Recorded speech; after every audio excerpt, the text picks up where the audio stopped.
ഒന്നേ പറയാനുള്ളൂ, അന്ന് ഞാൻ ചാവണ്ടതായിരുന്നു, ചത്തില്ല. അപ്പൊ അങ്ങനെ കുക്കിംഗ് കഴിഞ്ഞിരിക്കുന്നു, കറി റെഡി ആയിട്ടുണ്ട്. ഇനി ഫുഡ് കഴിക്കാൻ പോവാണ്. ചേട്ടാ കഴിക്കുക, ഞാൻ ഈ പാത്രത്തോടുകൂടി തന്നെ എടുക്കട്ടെ? എടുക്കട്ടെ എന്ന് ചോദിക്കലും കൊണ്ടുവരലൊക്കെ ഒരുമിച്ച് തന്നെയായിരുന്നു. ചെടികളൊന്നും ഇല്ലാത്ത കാരണേ ഒരു സുഖമില്ല. അല്ല ചാണ്ട് ഈ സൈഡിലൊരു ചെടി ഉണ്ടാവാറുണ്ട്, എന്തോ ഒരു ശൂന്യത ഫീൽ ചെയ്യണം, ഒരു മിസ്സിങ് തോന്നല്ല? നമ്മള് കണ്ടോ അവിടെ കണ്ടോ മിസ്സിങ്? എനിക്ക് ശൂന്യത തോന്നുന്നുണ്ട് ചേട്ടാ ഭയങ്കരമായിട്ട്. കറി പാത്രം പൊക്കും, അല്ലെങ്കിൽ ചൂടുണ്ടായിരുന്നു. വേറെ കറി ഒന്നുമില്ല, നമ്മുടെ ഇറച്ചി അച്ചാറ് മാത്രം. ഒരു അച്ചാർ ഇടണമെന്ന് വിചാരിച്ചിട്ട് കുറെ നാളായി. എന്താ അച്ചാറുണ്ടേ? പിന്നെ ചേട്ടന് ഒരു സ്റ്റോറി പറഞ്ഞാന്ന് പറഞ്ഞിട്ടുണ്ടായിരുന്നു, ഒരു റിയൽ ലൈഫില് പറയൂന്ന് പറഞ്ഞിട്ടുണ്ടായിരുന്നത്. മറ്റേ അന്നത്തെ ചേട്ടന്റെ ആ ഒരു വീണ സ്റ്റോറി, അത് നമുക്ക് കഴിച്ചു കഴിഞ്ഞിട്ട് പറയാം. ഓക്കെ, അപ്പൊ ഞാനും കഴിക്കട്ടെ. എങ്ങനെയുണ്ട് എൻ്റെ കറി? നല്ലതാണോ? Okay, thank you. അതിന് നേരമില്ലാത്തോണ്ട് നമ്മൾ ഭക്ഷണം കഴിക്കാൻ തന്നെ ഇപ്പൊ ലേറ്റ് ആയി. ചോറിലേക്ക് ഇങ്ങനെ കറി ഇട്ടിട്ട് ഇങ്ങനെ എടുത്തിട്ട് ഇനി ഞാൻ പറയണ രീതിയിലൊന്നും തിന്നോ? കഴിക്കില്ലേ? ഓക്കെ, അതില് ഇറച്ചി കഷ്ണറിന് എടുക്കും, ചോറിൽ വെക്കൂ, എന്നിട്ട് ഇങ്ങനെ വിത്ത് ഗ്രേവി എടുക്കണമായിരുന്നു ഇച്ചിരി, എന്നിട്ട് ഇങ്ങനെ കൈ കൊണ്ട് ഇങ്ങനെ ഉരുട്ടു. അത് എടുക്കരുത്, ഉരുട്ട് അത് ഓവറായി പോയി ഗ്രേവി. ഉരുട്ടിയാ എന്നിട്ട് അച്ചാറിലൊന്ന് മുക്കു.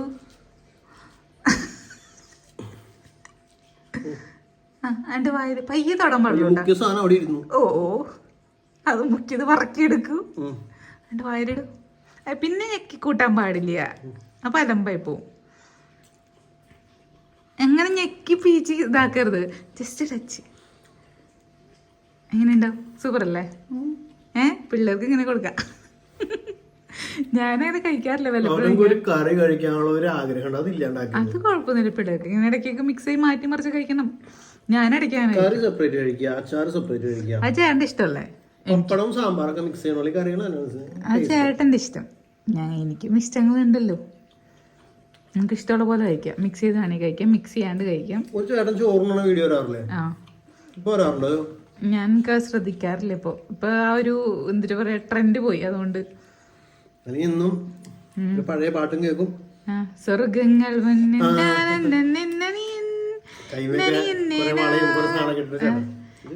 മൃദുമാവങ്ങൾ, അങ്ങനെ എക്സ്പ്രഷൻ ഉണ്ടാറില്ല. ആള് നോക്കാറില്ല, ആൾ ഇങ്ങനെ കാണിക്കും, ഒരിട്ട് ഇട്ടാണ്ട് വയലിങ്ങനെ എറിയും. എന്നിങ്ങനെ വെച്ചിട്ട്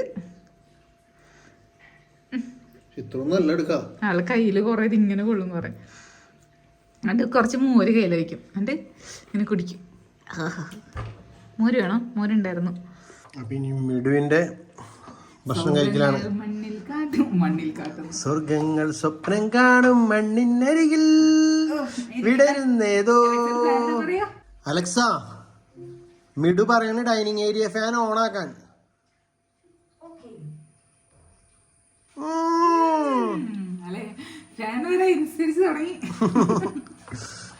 പാട്ട് വേണം നീ ഉരുട്ടി തിന്ന് ചില സമയത്ത് ഇഷ്ടമാണ്, ചില സമയത്ത് ഇഷ്ടമല്ല. ഇപ്പൊ ഞാൻ കഴിച്ച് കഴിഞ്ഞിട്ട് കാണാം. അപ്പം അങ്ങനെ പിറ്റേ ദിവസം രാവിലെയായി. Good morning. അത് തന്നെ കണ്ടിന്യൂ വീഡിയോ എടുക്കുന്നത് എന്തൊക്കെയായിരുന്നു. നമ്മൾ പറയാൻ സ്റ്റോറികളും പറഞ്ഞില്ലേ, അതൊക്കെ ഇന്ന് നമുക്ക് ഇന്ന് പറയാം. നമ്മുടെ ചെടികളൊക്കെ ഇങ്ങനെ ഇരിക്കണ എന്ത് രസമല്ലേ? ആ, ഇതൊക്കെ ഇനി അകത്തേക്ക് കയറ്റണം. ഓക്കെ, എന്നാ വണ്ടി എടുക്കാൻ പറ്റുമോ? ചെടികൾ എങ്ങനെ വെച്ചാണ് തന്നെ വണ്ടി എടുക്കാൻ പറ്റുമോന്ന് വെച്ചതാ.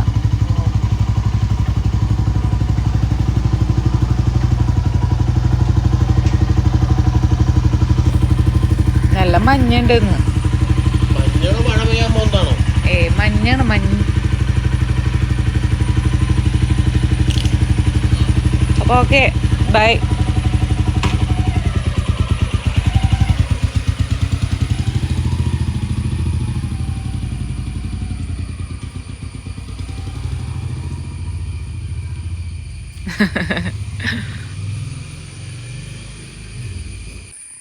അപ്പോൾ ഇവിടുത്തെ ചെടികളൊക്കെ പോയപ്പോൾ ആകെ ശൂന്യമായ പോലെ.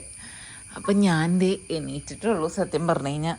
ഇനി ഗ്രേസിനെയും സ്റ്റീവനെയും സ്കൂളിൽ വിടാനുള്ള പരിപാടികൾ ചെയ്യട്ടെ. എന്നെ ഞാനിപ്പോൾ കാണിക്കുന്നില്ല, നല്ല ഉറക്കപ്പിച്ചാണ്. അപ്പം അങ്ങനെ ഗ്രേസൊക്കെ പോയി. സ്റ്റീവ് കുട്ടൻ പോവാണ് സ്കൂളിൽ. അല്ലേ സ്റ്റീവ? നീ പോണില്ലേ? അപ്പോൾ നമ്മൾ ചെടികളൊന്നും ഇതുവരെ എടുത്ത് വെച്ചിട്ടില്ല കേട്ടോ. ഇവൻ പോയി കഴിഞ്ഞ് വന്നിട്ടാണ് ഇനി വീട് ഒന്ന് മൊത്തത്തിൽ തുടച്ചിട്ടില്ല. എന്നാലും തുടയ്ക്കാന്ന് വിചാരിച്ചിട്ട് നടന്നില്ല. തുടച്ചിട്ട് വേണം നമുക്ക് ചെടികളൊക്കെ എടുത്ത് വയ്ക്കാം. എന്തൊരു ചേട്ടാ? ഇതൊന്ന് പിടിക്കോ? ഞാൻ ഹെൽമെറ്റ് ഒന്ന് വെച്ചോട്ടെ. അവൻ പൊടിയിൽ നടക്കില്ല. ഷൂ നമുക്ക് മറ്റേ കവർ ഇട്ടിട്ട് കൊണ്ടുപോയാലോ? കീ എടുത്തായിരുന്നു, വണ്ടി എടുത്തായിരുന്നോ? ഞാൻ എടുത്തിട്ടില്ല. എടുത്തിട്ട് വരും കീ. ഇതിന്റെ ഉള്ളിൽ വെച്ചേക്കോ. കീ വേണം. വിടേ അപ്പൊ കീ എടുത്തിട്ടേ.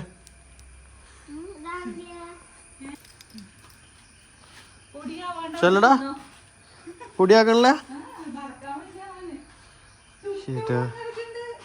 ടുട്ടുണ്ടാടെ ടുട്ടുവിന്റെ അവിടെയും ചവിട്ടിയൊക്കെ ഇട്ട് കൊടുക്കുന്നത്. ചവിട്ടി കിടക്കാത്ത നീ വലിയ ആളായിട്ട് കിടക്ക. കുറുമ്പുറം മണി നിനക്ക് ചവിട്ടിയോടെ ഇടിച്ചിട്ട് എന്തല്ലേ? അപ്പൊ നിനക്ക് ചവിട്ടി കിടന്നൂടെ? കൊള്ളോ?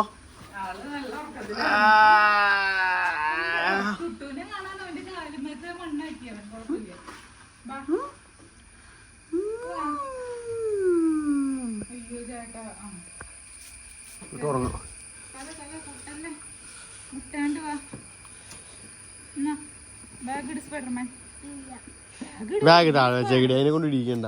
പിന്നെ പാവം അങ്ങനെ തൂക്കിയിടുന്നില്ല. ഇവിടെ സപ്പോർട്ട് ഉണ്ട്.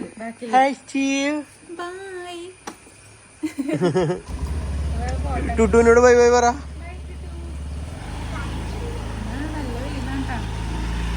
മഴ പെയ്യാണ് നിക്കട്ടെ. അത് വെള്ളം നനച്ചാൽ മതി. ഒന്ന് ടാറ്റ.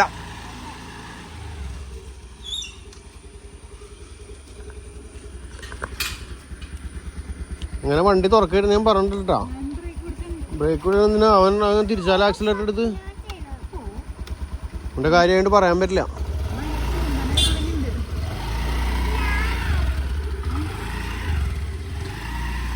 അപ്പം അങ്ങനെ പോയി സമയം ഉച്ചയായി. ഞങ്ങളത് നമ്മുടെ ഹൗസിലേക്ക് എത്തിയിട്ടാണ്. ഇവിടെ വന്നപ്പോഴാണ് മീമിനെ കാണിക്കാൻ മുമ്പ് ആ ആളെ കാണിക്കട്ടെ. പൊട്ടി കുറയ്ക്കണ ആള് ചിലപ്പോൾ പോവും. ആ സൂം ഇവിടെ കണ്ടാ മയില് അവിടെ പാമ്പുണ്ടാവണം. അതുകൊണ്ടായിരിക്കും ആളിങ്ങനെ നടക്കണേ.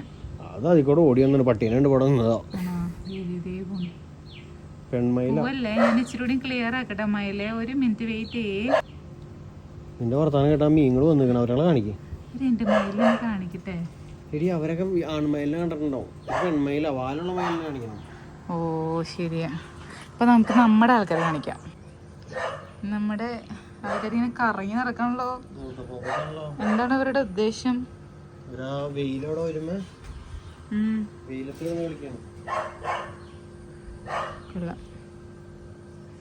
വെയിലത്താണ് അവരുടെ. എനിക്ക് ക്ലിയർ ആവണില്ല. ഇപ്പൊ കാണാം നല്ല സൂപ്പറായിട്ട്.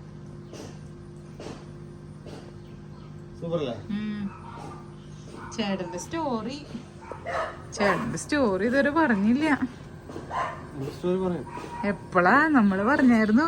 ഇന്നലെ പറയാന്ന് പറഞ്ഞില്ല. ഇതിപ്പോ ഇന്നായി.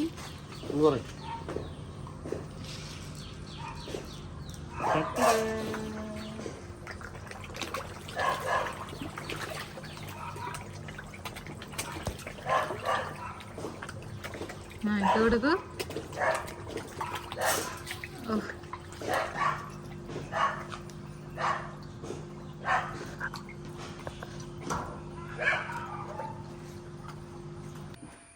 അങ്ങനെ പോയി സ്റ്റോറി പറയാൻ സമയമായി. സമയമായി. എത്ര ദിവസമായി ഒരു സ്റ്റോറി. ആൾക്കാരും വെയിറ്റ് ചെയ്യുന്ന ആൾക്കാർക്ക് ഇത് മനസ്സിലായിട്ടുണ്ടാവുക പോലില്ലേ. മുമ്പത്തെ നമ്മുടെ വീഡിയോയില് ഇങ്ങനെ ഞാനൊരു സംഭവിച്ചത്, ആക്സിഡന്റ് പറ്റിയ കാര്യം അന്ന് സൂചിപ്പിച്ചായിരുന്നു. അപ്പൊ അന്ന് പറഞ്ഞ് ഒരു റിയൽ ലൈഫില് ഞാൻ പറയൂ എന്ന് പറഞ്ഞായിരുന്നു. പിന്നെ അന്ന് നമ്മള് സെപ്പറേറ്റ് വീഡിയോ ഇടുന്ന സമയം ആയതുകൊണ്ട് പിന്നെ ആയിക്കോട്ടെ എന്ന് ഞാൻ വിചാരിച്ചു. പക്ഷെ കൊറേ പേര് ചോദിച്ചായിരുന്നു കേട്ടോ എന്തിട്ടാന്ന്. അതായത് നിങ്ങള് എനിക്ക് നിന്നിട്ടാണ് പറയണത്? നീയാണ് എനിക്ക് നിൽക്കേണ്ടത്. ആണോ? ഞാൻ എനിക്കല്ലേ. Okay. Once upon a time, Sunny went to മലയാളത്തിൽ പറഞ്ഞാൽ മതി. മലയാളത്തിൽ പറഞ്ഞാൽ മതി. ഒരു ദിവസം രാവിലെ 4 മണിക്ക് ഞാൻ കുളിക്കാനായിട്ട് ബാത്റൂമിൽ കയറി. വെളുപ്പിന് അതായത് 5:45 ഞങ്ങളുടെ പള്ളിയിൽ കുർബാന. അപ്പൊ 4 മണിയാകുമ്പോൾ എന്നിട്ടാണ് നമുക്ക് കയറുള്ളൂ. അപ്പൊ നോർമൽ 4 മണിക്കാണ് ബാത്റൂമിൽ പോകാറ്. അന്ന് 4 മണിക്ക് എനിക്ക് ഞാൻ പോയി. അന്ന് ഇവളാണെന്നുണ്ടെങ്കിൽ അന്ന് വൈകുന്നേരം കുർബാനയ്ക്ക് പോകുന്നുള്ളൂ, രാവിലെ വന്നില്ല എന്ന് പറഞ്ഞിട്ടുണ്ടായിരുന്നു. കാരണം തലേ ദിവസം കിടന്നപ്പോൾ ലേറ്റ് ആയിട്ടുണ്ടായിരുന്നു. പിന്നെ പിറ്റേ ദിവസം അമ്മയ്ക്ക് വയ്യാണ്ടിരുന്ന സമയത്ത് രാത്രി അമ്മയുടെ അടുത്ത് ഇഞ്ചക്ഷൻ കഴിയുന്നവരൊക്കെ വെയിറ്റ് ചെയ്യണം, അങ്ങനെയൊക്കെ ഉണ്ടായിരുന്നു. അപ്പൊ ഇവള് രാവിലെ വരില്ല പറഞ്ഞിട്ടുണ്ടായി. ഞാൻ നേരത്തെ കിടന്നുറങ്ങി. അതായത് അതിന്റെ തലേ ദിവസമൊക്കെ രാത്രി ഫുൾ ടൈം അമ്മയ്ക്ക് ലൂസ് മോഷൻ കാര്യങ്ങളൊക്കെ ആയിരുന്നു. അപ്പൊ ഇവള് ശരിക്കും പറഞ്ഞാൽ ഉറങ്ങിയിട്ടില്ല. ഞാൻ പിറ്റേ ദിവസം എനിക്ക് പള്ളിയിൽ പോകണമെന്ന് പറഞ്ഞാൽ ഞാൻ രാവിലെ തന്നെ പോകുമെന്ന് പറഞ്ഞാൽ ഞാൻ നേരത്തെ കയറി കിടന്നുറങ്ങി. അപ്പോൾ രാത്രി ഫുൾ ടൈം മിഡുവിനായിരുന്നു അന്ന് night duty. Normal night duty എനിക്കാണ് ആവാറ്. അപ്പോൾ ആ ദിവസങ്ങളിലൊക്കെ ലൂസ് മോഷൻ വരുമ്പോൾ മിഡുവിനാണ് എനിക്ക് നൈറ്റ് ഡ്യൂട്ടി. അപ്പോൾ അങ്ങനെ അപ്പോൾ രാവിലെ 4 മണിയായപ്പോൾ ഞാൻ വീടിൻ്റെ അറ്റത്ത് നമ്മുടെ കിച്ചണിൻ്റെ അപ്പുറത്തൊരു ബാത്റൂം ഉണ്ടല്ലോ, അവിടെയാണ് പോയത്. അവിടെ പോയി ബ്രഷൊക്കെ ചെയ്തുകൊണ്ടിരിക്കുമ്പോൾ എനിക്ക് തോന്നി എന്തോ ഒരു ചെറിയൊരു വഴുക്കലുള്ള പോലെ തറയിൽ. പക്ഷെ ഞാനത് മൈൻഡ് ചെയ്തില്ല. ഞാൻ ബ്രഷ് ചെയ്തു, ബ്രഷൊക്കെ അവിടെ കൊണ്ടുവച്ചു. ബക്കറ്റിൽ വെള്ളം തുറന്നിട്ട് അകത്തി പിടിക്കാമോ ക്യാമറമാൻ? എനിക്ക് ഭയങ്കരമായിട്ട് എന്തോ ഇത് ഫീൽ ചെയ്യുന്നു. സൈഡിൽ പച്ചപ്പൊക്കെ കാണണം. രണ്ട് സൈഡത്തെ പച്ചപ്പ് കാണിക്കാം. അപ്പൊ ആക്ച്വലി പിന്നിനൊക്കെ ഇറക്കിയിടും വയറിങ്ങനെ. ആക്ച്വലി ഞാൻ വയറാണ് പറഞ്ഞത്. ആക്ച്വലി എനിക്കൊരു അടിയിലൊരു സ്ലിപ്പറി പോലെ ഫീൽ ചെയ്തു. പക്ഷെ ഞാനത് മൈൻഡ് ചെയ്തില്ല. ഞാൻ വിചാരിച്ചു അത് കഴുകാം, ഒന്ന് കുളി കഴിഞ്ഞിട്ട് കഴുകാന്നൊക്കെ വിചാരിച്ച് ഞാൻ ബക്കറ്റിൽ വെള്ളം. ആക്ച്വലി അവിടെ സോപ്പ് ഉണ്ടല്ലോ, ചന്ദ്രികയുടെ സോപ്പായിരുന്നു. ആ സോപ്പ് തീർന്നിട്ട് അതിന്റെ ആ ലാസ്റ്റത്തെ പീസുകളുണ്ടല്ലോ, തീരുന്നവരെ ഉപയോഗിക്കില്ലേ. അപ്പൊ തീരുമ്പോ ഇങ്ങനെ ഒടിഞ്ഞിട്ട് അതിന്റെ പീസുകൾ താഴെ എവിടെയോ ഇതായിട്ടുണ്ടായി. കാരണം അതാണ് ആ ഒരു പത പോലെ എനിക്ക് ഫീൽ ചെയ്ത്. എനിക്ക് കാലൊരു വഴുപ്പ് പോലെ തോന്നിയിരുന്നു. എനിക്കറിയാം അത്രയും വൃത്തികേടല്ല പറഞ്ഞ മീൻസ് ഒരു തെന്നല് ഫീൽ ചെയ്തു എനിക്ക്. കാരണം ഞാൻ ബക്കറ്റില് വെള്ളം തുറന്നു വിട്ടു എന്നിട്ട് ജസ്റ്റ് കണ്ണാടയിൽ നോക്കാനാണോ അല്ല, വെള്ളം തുറന്നു വിട്ടു. വെള്ളം ഞാൻ മേത്തേക്കൂടെ കപ്പ് കോരി ഒഴിച്ചു, 12 കപ്പ് കോരി ഒഴിച്ചു. അതിന്റെ സോപ്പ് എടുക്കാനായിട്ട് ഞാൻ ഇങ്ങട് തിരിഞ്ഞത് എനിക്ക് ഓർമ്മയുണ്ട്. എൻ്റെ ലെഫ്റ്റ് സൈഡിലെ കാല് പറയുമ്പോൾ കാല് എനിക്കും ലെഫ്റ്റ് സൈഡിലെ കാല് ഇങ്ങോട്ട് സ്ലിപ്പായി. അപ്പം തന്നെ റൈറ്റ് സൈഡിലെ കാലും സ്ലിപ്പായി. ഞാൻ നേരെ തിരിഞ്ഞു ഡോറിൻ്റെ അടുത്തേക്ക്. ഡോറിൻ്റെ ഓപ്പോസിറ്റാണ് വാഷിംഗ് ബേസിനുള്ളത്.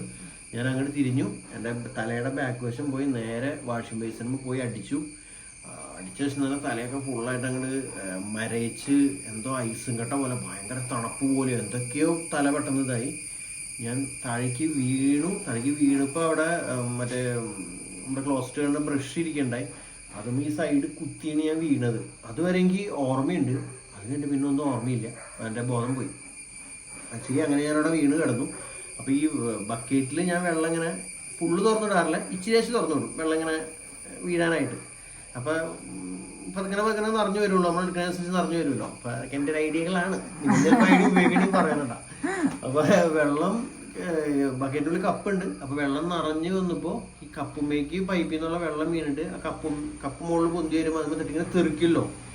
അപ്പോൾ അങ്ങനെ തെറിച്ചിട്ടാന്ന് തോന്നുന്നത് എൻ്റെ മുഖത്തേക്കും മെതയ്ക്കൊക്കെ വെള്ളം തെറിച്ചു. ആ വെള്ളം തെറിച്ചപ്പോഴാണ് ഞാൻ കണ്ണു തുറക്കുന്നത്. ഞാൻ കണ്ണു തുറക്കുമ്പോൾ ആ ബക്കറ്റിൽ നിന്ന് പറയാനുള്ള ഒരു ടൈം ഒരു 2 മിനിറ്റ് എടുത്തിട്ടുണ്ടാവുമായിരിക്കും. 2-3 മിനിറ്റ് ഞാൻ പോകുന്നില്ലാണ്ട് കിടന്നിരുന്നത്. അപ്പോൾ അവിടെ ഞാൻ കണ്ണു തുറന്നു. എനിക്കാൻ നോക്കുമ്പോൾ എനിക്ക് എനിക്കാൻ പറ്റണില്ല. ഞാൻ അവിടെ കിടന്ന് കുറേ ഡോറുമേക്കിട്ട് അടിച്ചു നോക്കി, ഒരനക്കമില്ല. പിന്നെ എങ്ങനെയൊക്കെയോ കൈ കുത്തിയാൻ ഡോറിൻ്റെ ഇത് തുറന്നു. എന്നിട്ട് അവിടെ കിടന്ന് കുറേ വിളിച്ചു, ആര് കേൾക്കാൻ. പിന്നെ പോലെ കിടന്നുറങ്ങാണ്. വെളുപ്പിന് 4 മണിക്ക് എല്ലാ വാതിലുകളും അടച്ചിട്ടാണ് ചേട്ടൻ വിളിച്ച. ആ സൈഡിൽ നിന്ന് ഓരോ മനുഷ്യനും അനക്കം ഉണ്ടായിരുന്നില്ല. കുറേ നേരം വിളിച്ചു നോക്കി, ഒരു അനക്കം ഉണ്ടായിരുന്നില്ല. തല അപ്പോഴും ഇങ്ങനെ ഭയങ്കരമായിട്ടൊരു എന്താ പറയുക, ഒരു മരയിപ്പ് ഭയങ്കരമായിട്ട് തലയുടെ ഈ കഴുത്തിൻ്റെ മുകളിലേക്ക് ശരിക്കും ഒരു ഇതുണ്ടായിരുന്നു. എന്നിട്ട് ഞാൻ അവിടെ നിന്ന് പതുക്കെ എനിക്ക് മനസ്സിലായി ഞാൻ തന്നെ എനിക്ക് പോകണമെന്ന്. പതുക്കനെ അവിടെ നിന്ന് എണീറ്റ് ഞാൻ എങ്ങനെയൊക്കെയോ ഇവിടെ റൂമിൽ വന്ന് മിടുവിനെ വിളിച്ചു. മിടു എന്താന്ന് ചോദിച്ചു മേടിച്ചു. ആശുപത്രിയിൽ പോവാ എന്താ പറ്റിയേ എന്നൊക്കെ പറഞ്ഞ് ഓടി വന്നു. എന്നിട്ട് ഞാൻ അവിടെ ഇരുന്നു അല്ലേ. കുഴപ്പമില്ല, പള്ളി പോയില്ല. പള്ളി പോകണ്ടതാണ്, പള്ളി പോണം. ഇവിടെ തന്നെ കുർബാന വെച്ച് കാണുക ചെയ്തു രാവിലെ. പക്ഷേ തലയ്ക്ക് ഭയങ്കര ഭാരമായിരുന്നു. തലയ്ക്ക് എന്തോ ഒരു മരയിപ്പ് പോലെ നേരത്തെ ഉണ്ടായിരുന്നു. അത് പയ്യെ അങ്ങോട്ട് ഇല്ലാണ്ടായി പോയി. വേറെ പ്രശ്നങ്ങളൊന്നും ഉണ്ടായില്ല. ആക്ച്വലി ആ ഒരു വീഴ്ച എന്ന് പറയുന്നത് വലിയൊരു വീഴ്ചയായിരുന്നു. ആ തല അടിച്ചത് കറക്റ്റ് നമ്മുടെ എന്നിട്ട് പറയാ മിഡില ആ സൈഡിൽ ഇവിടെ അടിച്ചത്. ആ അടി ശരിക്കും പറഞ്ഞാൽ മർമ്മസ്ഥാനത്തൊക്കെ ആണെന്നുണ്ടെങ്കിൽ ചിലപ്പോൾ അവിടെ ആള് തീരും എന്നാണ് ഞാൻ അറിഞ്ഞേക്കുന്നത്. അത്രയും സ്ട്രോങ് അടിയാണ് അടിച്ചതും. കാരണം അത്രയും തലേൻ്റെ മരയിച്ച് ഐസ് പോലെ ആവണമെന്നുണ്ടെങ്കിൽ എന്തെങ്കിലും ഒരു കാര്യം അവിടെ ഉണ്ടാവണം. ഇനി അതിൻ്റെ ആഫ്റ്റർ എഫക്റ്റ് പിന്നീട് വരുമെന്ന് എനിക്ക് അറിയില്ല. അപ്പോൾ എന്തായാലും അത് വലിയൊരു ഭാഗ്യമായിരുന്നു. ദൈവം കയ്യിൽ താങ്ങി നിർത്തിയായിട്ട് എനിക്ക് തോന്നി. കാരണം അല്ലെങ്കിൽ അതോടുകൂടി ഞാൻ തീർന്നിറങ്ങാൻ ഇന്ന് ഇവിടെ ഇരുന്ന് സംസാരിക്കാൻ ഞാൻ ഉണ്ടാവില്ല. അതോടുകൂടി ഞാൻ പറഞ്ഞായിരുന്നു. അതിന് പറഞ്ഞുണ്ടായോ? അങ്ങനെയല്ല, ഇന്ന് ഞാൻ ഉണ്ടാവേണ്ടതല്ല. കാരണം മീൻസ് അത് മതി തീരാൻ. അത്രയും സ്ട്രോങ് അടിയായിരുന്നു. എനിക്കറിയാം അത് എങ്ങനെ നിങ്ങളോട് എക്സ്പ്ലെയിൻ ചെയ്യുന്ന എനിക്കറിയില്ല. എന്തായാലും വൈകുന്നേരം ഇപ്പം ചെറുതായിട്ട് ഇവിടെ ആയിട്ട് എനിക്ക് വേദന വന്നു തുടങ്ങി തലയുടെ. അപ്പം ഞങ്ങൾ വൈകുന്നേരം ഇവിടെ അമ്മേനെ കാണിക്കുന്ന ഡോക്ടറുടെ അടുത്ത് പോയി. ഡോക്ടർ പറഞ്ഞു നോർമൽ കേസിൽ അതല്ല അന്ന് രാവിലെ തുടങ്ങി വൈകുന്നേരം വരെ ഞാൻ ചെവിട്ടിൽ കഴിഞ്ഞിട്ട് നോക്കും, മൂക്കിൽ കഴിഞ്ഞിട്ട് നോക്കും, ചോര ഉണ്ടോ എന്തെങ്കിലും പ്രശ്നം ഉണ്ടോ എന്നൊക്കെ. ഒന്നുമില്ല. അപ്പം അന്ന് വൈകുന്നേരം ഡോക്ടർ പറഞ്ഞു ഇനി അങ്ങനെ എന്തെങ്കിലും പ്രശ്നം ഉണ്ടെന്നുണ്ടെങ്കിൽ നമുക്ക് സ്കാൻ ചെയ്ത് നോക്കേണ്ടി വരും. ചെറിയൊരു വേദന ഉള്ളൂന്നുണ്ടെങ്കിൽ അത് ചെറിയ ചതവറ്റിൻ്റെ എന്തെങ്കിലും ആയിരിക്കും, അത് മാറിപ്പോവും, കുഴപ്പമുണ്ടാകാൻ വഴിയില്ല. എന്തെങ്കിലും ബുദ്ധിമുട്ടുണ്ടെങ്കിൽ നാളെ ആകുമ്പോഴേക്കും കൺഫേം ആക്കാമെന്നോ. പക്ഷെ വേറെ പ്രശ്നം ഉണ്ടായില്ല, അത് മാറിപ്പോയി. അപ്പം ഇത്രയേ ഉള്ളൂ. മാതാവിൻ്റെ വലിയൊരു രക്ഷപ്പെടുത്തലായിരുന്നു എന്ന് എനിക്ക് മനസ്സിലായി. അതെനിക്ക് നിങ്ങളോട് പറയണമെന്ന് തോന്നുന്നു. അത്രയേ ഉള്ളൂ. എന്റെ സ്റ്റോറി ഇവിടെ അവസാനിക്കുന്നു. നാളുകളായി കാത്തുവെച്ചിരുന്ന സ്റ്റോറി. നാളായിട്ട് കാത്തുവെച്ചല്ല, അന്ന് പറയാൻ നേരം കിട്ടാത്തോണ്ട് പറയാണ്ടിരുന്ന കാത്തുവെച്ചൊന്നല്ല. ശരിക്കും പറഞ്ഞ ഒന്നേ പറയാനുള്ളൂ, അന്ന് ഞാൻ ചാവണ്ടതായിരുന്നു. ചത്തില്ല. എന്റെ രണ്ടാം ജന്മമാണ്. പിന്നെ എന്റെ സമയം എനിക്ക് കുറച്ച് ബുദ്ധി കൂടി ഈ സമയത്ത് മറ്റേ എനിക്കിതിരി ഓർമ്മയും വെളുമൊക്കെ വന്നൊക്കെ പറഞ്ഞു. ചിലപ്പോ ഞാൻ ഓർമ്മ വെളി വരാണ്ട് തലക്കൊരു കൊട്ട വന്നായിരിക്കും. ശരിക്കും ഭയങ്കര കിടക്കായിരുന്നു നമ്മുടെ. ബാത്റൂം ചെറുതാ, അതായത് അധികം സ്പേസ് കുറവായി. ഒരു വലിയ മനുഷ്യൻ വീണ് കഴിഞ്ഞാൽ അവിടെ സ്റ്റക്കായി പോവും. അവിടെ അത്രയും ഒരു സ്പേസ് അങ്ങനെ സ്റ്റക്കാവുന്നല്ല ഉദ്ദേശിച്ചത്. മീൻസ് നമുക്ക് അങ്ങനെ അനങ്ങാനും തിരിയാനും ഒന്ന് എണീക്കാനും ഒരു ഇതില്ലാത്തൊരു സ്ഥലമാണ്. അതാണ് ഞാൻ ഉദ്ദേശിച്ചത്. ചേട്ടാ വലിയ മനുഷ്യനാണെന്നാണ് കവി ഉദ്ദേശിച്ചത്. അതെന്തായാലും ആവട്ടെ. അപ്പൊ സ്റ്റോറി ഇവിടെ അവസാനിച്ചിരിക്കുന്നു. ബൈ ബൈ ഇല്ലേ നമ്മുടെ വീഡിയോയില്. അപ്പൊ അടുത്ത വീഡിയോ കൂടെ ബാക്കി വിശേഷം കാണാം.